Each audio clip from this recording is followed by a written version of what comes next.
प्रिय विद्यार्थियों, विद्युत विभव तथा विभवांतर का अपना लेसन चल रहा था और उसमें अपना टॉपिक हो गया था विद्युत विभव तथा विद्युत क्षेत्र की तीव्रता में संबंध, लास्ट क्लास में या लास्ट वीडियो में।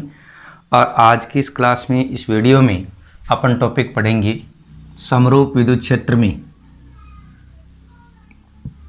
समरूप विद्युत क्षेत्र में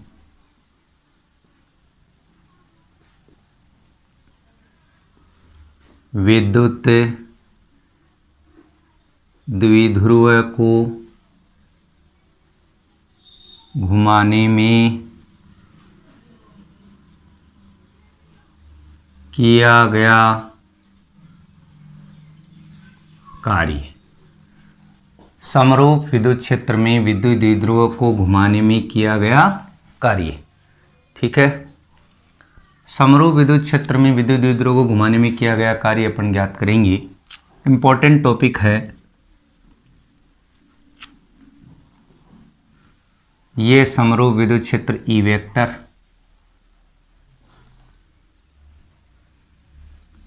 और इस विद्युत क्षेत्र में विद्युत द्विध्रुव ए बी स्थित है, जिसके बिंदु ए पर ऋणावेश माइनस क्यू, बिंदु बी पर धनावेश प्लस क्यू स्थित है। विद्युत द्विध्रुव आघूर्ण की दिशा पी वेक्टर की दिशा ऋणावेश से धनावेश की ओर होती है। पी वेक्टर और ई वेक्टर के मध्य कोण थीटा है। इस स्थिति में विद्युत द्विध्रुव पर कार्यरत बल आघूर्ण टो बराबर पी ई साइन थीटा। ये समीकरण 1। ये बल आघूर्ण विद्युत द्विध्रुव को घुमाकर विद्युत क्षेत्र के समांतर लाने का प्रयास करता है। समांतर लाने का प्रयास करता है।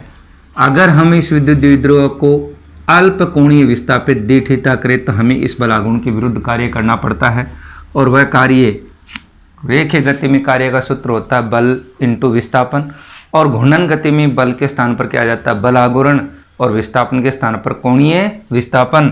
तो डी डब्ल्यू बराबर tau into D theta, tau into D theta.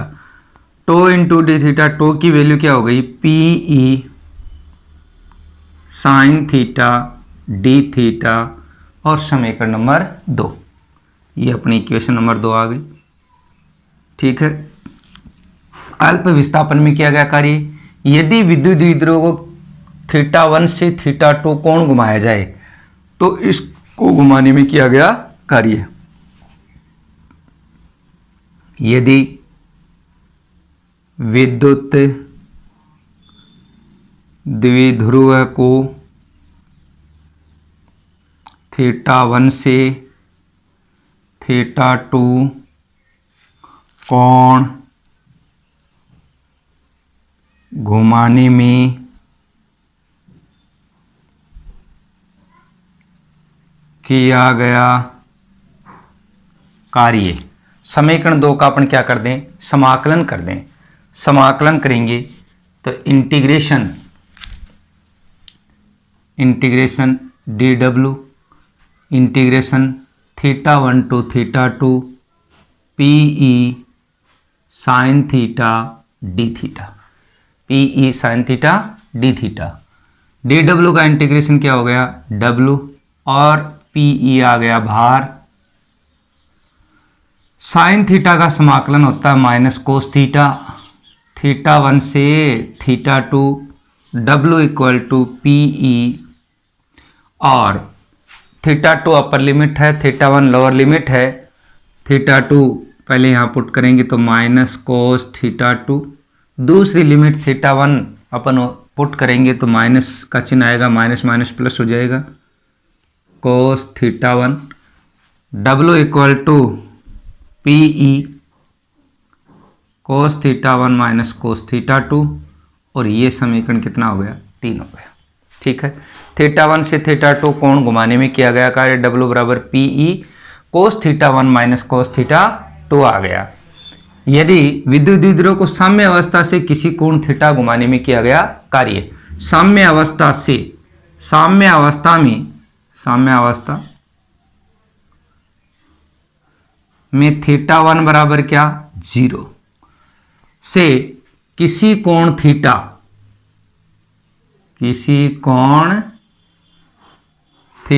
2 बराबर थीटा तक घुमाने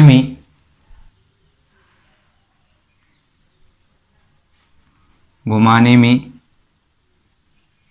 किया गया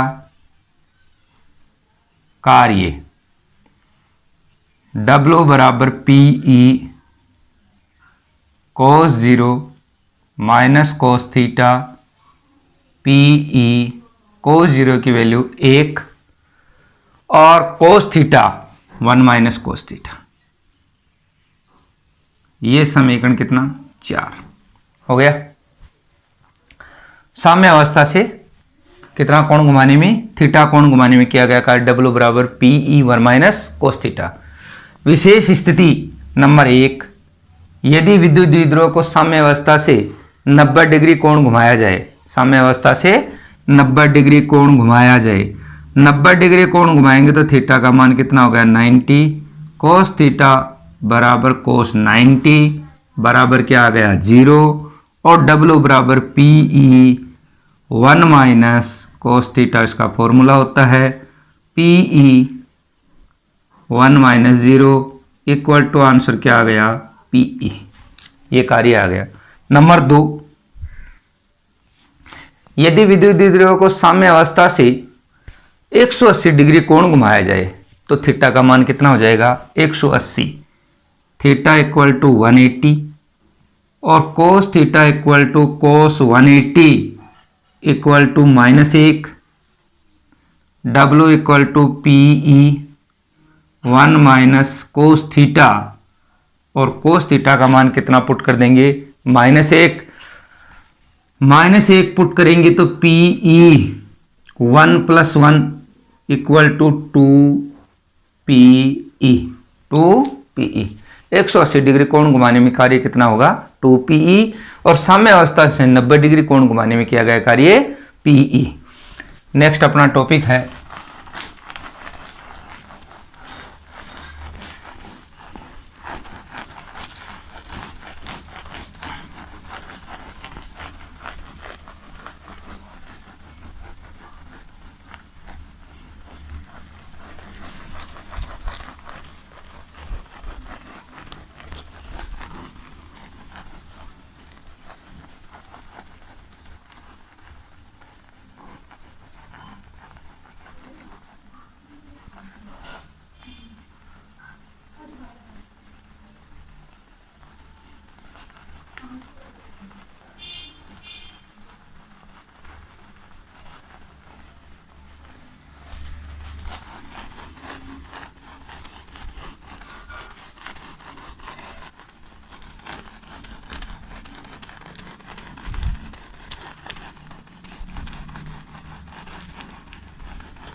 नेक्स्ट टॉपिक है समरूप विद्युत क्षेत्र में विद्युत द्विध्रुव की स्थितिज ऊर्जा।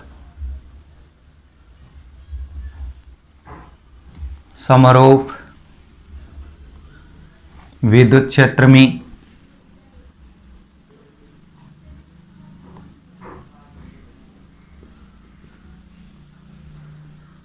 विद्युत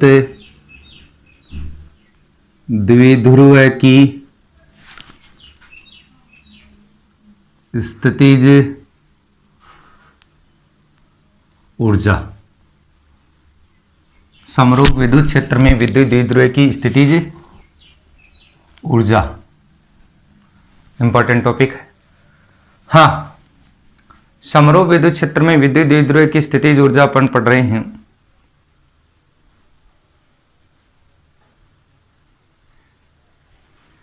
ये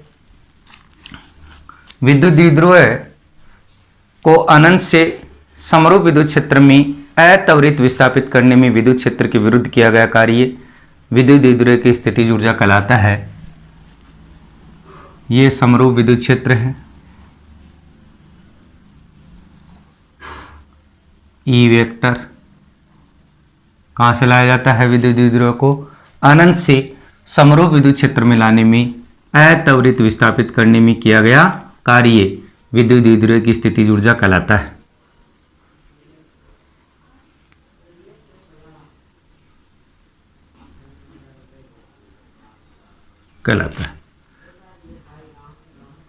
चित्रानुसार विद्युत द्विध्रुव ए बी को अनंत से समरूप विद्युत क्षेत्र में इस प्रकार लाया जाता है कि विद्युत द्विध्रुव आघूर्ण पी वेक्टर विद्युत क्षेत्र ई वेक्टर के समांतर रहे। पी वेक्टर की दिशा आप जानते हैं ऋणावेश से धनावेश की ओर, इसका मतलब पी वेक्टर की दिशा ए से बी की ओर आए, तभी पी वेक्टर और ई वेक्टर एक दूसरे के क्या होंगे? समांतर होंगे। ये ऋणावेश माइनस क्यू, ये धनावेश प्लस क्यू, और दोनों आवेशों के बीच की दूरी 2a। दोनों आवेशों के बीच की दूरी क्या? 2a। ये हो गया, ये हो गया। अब पी वेक्टर की दिशा ऋणावेश से धनावेश की ओर, पी वेक्टर किसके समांतर हो गया? ई वेक्टर के समांतर हो गया। हम जानते हैं कि समरूप विद्युत क्षेत्र में धनावेश प्लस के ऊपर बल F बराबर Q ई वेक्टर विद्युत क्षेत्र की दिशा में कार्य करता है, और ऋणावेश माइनस के ऊपर बल F वेक्टर बराबर माइनस Q ई वेक्टर विद्युत क्षेत्र की विपरीत दिशा में कार्य करता है। ठीक है। अनंत से धनावेश प्लस Q को लाने में विद्युत क्षेत्र के विरुद्ध कार्य करना पड़ता है, बाह्य कार्य करना पड़ता है। अनंत से धनावेश प्लस Q को लाने में विद्युत क्षेत्र के विरुद्ध बाह्य कार्य करना पड़ता है।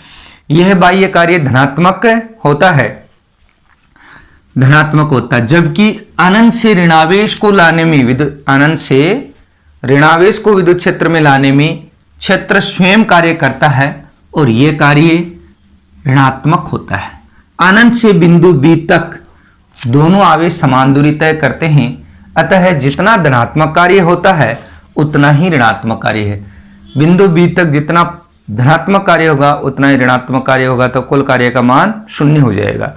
लेकिन ऋणावेश धनावेश की तुलना में विद्युत क्षेत्र में 2a अतिरिक्त दूरी तय करता है, और इस अतिरिक्त दूरी तय करने में किया गया कार्य W बराबर बल गुणा चली गई अतिरिक्त दूरी, बल गुणा चली गई अतिरिक्त दूरी। बल क्या हो गया? माइनस क्यू, ऋणात्मक कार्य होगा। चली गई अतिरिक्त दूरी कितनी? 2a। अतिरिक्त दूरी कितनी तय कर ली उसने? 2a। अपन ये जानते हैं विद्युत द्विध्रुव आघूर्ण P बराबर Q इंटू 2a, आवेश गुणा बीच की दूरी, इसलिए W बराबर माइनस PE। W बराबर माइनस PE कार्य का मान आ गया। यह कार्य विद्युत स्थितिज ऊर्जा के रूप में संचित हो जाता है। यह कार्य विद्युत स्थितिज ऊर्जा के रूप में संचित हो जाता है, संचित हो जाता है। U1 बराबर माइनस पीई, ये समीकरण 1। यदि विद्युत द्विध्रुव को ये इसकी साम्य अवस्था से थीटा कोण घुमाने में किया गया कार्य W बराबर PE1 माइनस कोस थीटा पढ़ा था, और वह कार्य भी किसके रूप में संचित होगा, स्थितिज ऊर्जा के रूप में संचित होगा। विद्युत द्विध्रुव को साम्य अवस्था से किसी कोण थीटा घुमाने में किया गया कार्य या स्थितिज ऊर्जा U2 बराबर PE1 माइनस कॉस थीटा, और ये समीकरण नंबर 2। कुल स्थितिज ऊर्जा की बात करें तो दोनों स्थितिज ऊर्जाओं के योग के बराबर होगा। U बराबर U1 प्लस U2, और U बराबर U1 की value minus PE plus PE1 minus cos theta, ये आ गया, ठीक है। और minus PE plus PE minus PE cos theta multiply कर दिया, ये इससे कैंसिल हो गया, तो U बराबर अपने पास फॉर्मूला क्या आ गया, माइनस PE कोस थीटा। ये समीकरण कितनी आ गई, 3 आ गई। अपन ये जानते हैं A vector dot B vector बराबर AB कोस थीटा, तो P vector dot E vector equal to PE cos theta, तो U equal to minus P vector dot E vector, और ये समीकरण कितनी आ गई, 4 आ गई। दो सदिशों के अदिश गुणनफल से प्राप्त होने वाली राशि अदिश होती है, इसलिए विद्युत स्थिति ऊर्जा कैसी राशि है, अदिश राशि है। विशेष स्थितियां नंबर 1, यदि P वेक्टर और E वेक्टर एक दूसरे के समांतर हैं, यदि P vector parallel E vector, theta equal to 0, cos theta equal to cos 0 equal to 1, और U equal to minus PE cos theta equal to minus PE, ये मान क्या होगा, न्यूनतम होगा, और ये कौन सा संतुलन कहलाएगा, स्थायी संतुलन। ओके। नंबर 2, यदि P vector perpendicular E vector, theta equal to 90 degree, theta equal to 90 degree, cos theta cos 90 की value 0, equal to 0, U equal to फिर minus PE cos theta equal to 0 से मल्टीप्लाई करेंगे तो उत्तर क्या आ जाएगा, 0। Perpendicular होगा तो ऐसे होगा, यहां ऐसे ले आए आप, तो जितनी दूरी धनावेश तय करेगा, जैसे यहां धनावेश है, यहां ऋणावेश है, उतनी दूरी ऋणावेश तय करेगा।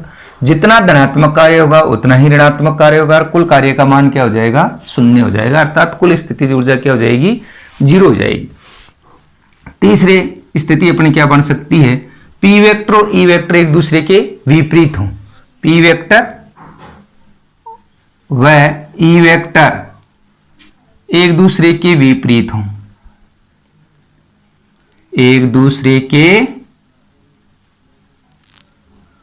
विपरीत हों, और विपरीत होंगे तो थीटा का मान कितना, 180, कोस थीटा बराबर कोस 180 बराबर -1, और U बराबर माइनस PE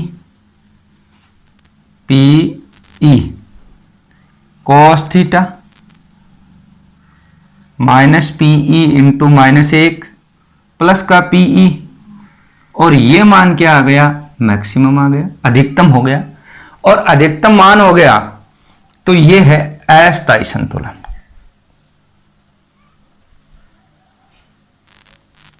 अस्थायी संतुलन, अस्थायी संतुलन। ओके, यहां पर देखो स्थितिज ऊर्जा न्यूनतम है, इसलिए विद्युत द्विध्रुव कौन सी स्थिति में होगा, स्थायी संतुलन में। यहाँ स्थितिज ऊर्जा अधिकतम है, इसलिए विद्युत द्विध्रुव क्या होगा, अस्थायी संतुलन में होगा। अपने टॉपिक कंप्लीट हो गए। अब एक न्यूमेरिकल है वो अपन करते हैं।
किसी विद्युत क्षेत्र में एक्स वाई बिंदु पर विद्युत विभव निम्न है। किसी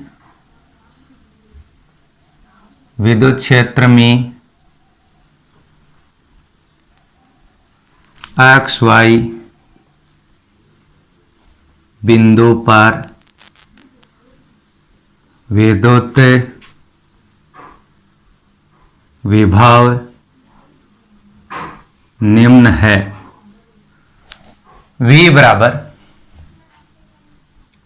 6xy plus Y square minus x square.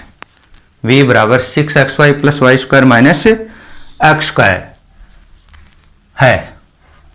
इस बिंदु पर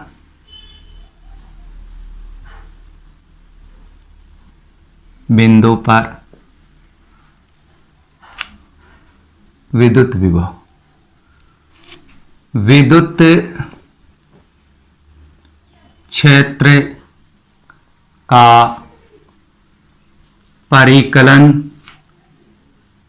कीजिए।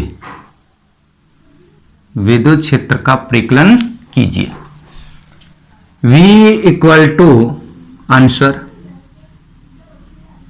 6xy plus Y square minus x square. E अक्ष बराबर minus D by D X minus D by D X 6xy plus Y square minus x square. और E अक्ष बराबर, अपन इसका अलग अलग डिफरेंशियल करें तो minus D by D X 6xy minus D by D X Y square और minus minus plus D by D X X square. E अक्ष बराबर एक्स का एक्स के रेस्पेक्ट में अवकलन हो गया 1 तो 6y माइनस का 6y। y का x के रेस्पेक्ट में x के सापेक्ष अवकलन हो गया 0 तो ये 0 आ जाएगा माइनस 0 प्लस एक्स स्क्वायर का अवकलन क्या हो गया, x की घात n का अवकलन होता है D by D X, x की घात n का अवकलन एन एक्स एन माइनस 1 ये होता है। तो यहां आ गया 2x की घात 2 माइनस 1। ई अक्ष बराबर ये 2x हो गया 2x माइनस 6y, ये x घटक आ गया। ई वाई बराबर minus D V by D Y और minus D by D Y. V का मान 6xy plus Y square minus x square. इसका भी अपन अलग अलग ऐसे अवकलन करेंगे तो ई वाई बराबर y के रेस्पेक्ट में y का अवकलन 1 हो जाएगा तो माइनस का आ गया 6x और y के रेस्पेक्ट में हो गया 2y माइनस कॉमन ले लिया 6x प्लस 2y। अब तीसरा जो घटक है z घटक Ez बराबर minus D by D Z और minus D by D Z. V का मान 6xy plus Y square minus x square. X के सापेक्ष जेड न तो इसमें जेड है न इसमें जेड है न इसमें जेड है, जेड के सापेक्ष इसका अवकलन क्या हो जाएगा 0 हो जाएगा। तो E vector equal to E अक्ष I cap plus E Y J cap plus E Z K cap. E vector equal to E अक्ष की वैल्यू कितनी 2x minus 6y 2x minus 6y plus E Y की value कितनी minus 6x plus 2y। यहां आई cap आ जाएगा minus आ गया plus को minus से मल्टीप्लाई करो तो minus 6x plus 2y J cap और ई जेड का मान क्या हो गया 0 हो गया, इसलिए ई वेक्टर का मान क्या आ जाएगा 0 के कैप। तो ई वेक्टर इक्वल टू क्या आया अपने पास 2x minus 6y I cap minus 6x plus 2y J cap. इस बिंदु पर विद्युत क्षेत्र